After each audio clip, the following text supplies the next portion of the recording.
কিছু মেয়ে আছে স্বামীর সঙ্গে একটু কথা বাঁধলেই বাপের বাড়ির লোকের কাছে বন্ধুবান্ধবের কাছে বলে বেড়ায়।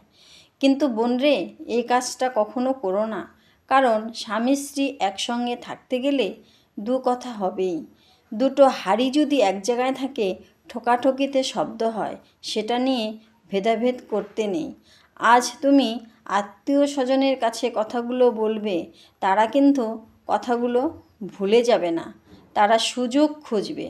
আর তোমাদের স্বামী স্ত্রীর কিন্তু মিল ঠিকই হবে। তখন সেই আত্মীয় স্বজনরা যখন সুযোগ পাবে, তখন তোমাদের খোঁচা মেরে মেরে কথা বলবে।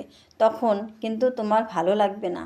এটা কিন্তু স্বামীর বদনাম হয়, স্বামীকে ছোট করা হয়। তাই ভাবো, দুটো বাসন একসঙ্গে রাখলে যেমন শব্দ হয়, আমাদেরও না হয় এটাই হয়েছে। এই ভেবে সংসারটাকে মিটিয়ে নাও, তাহলেই সুখে থাকতে পারবে।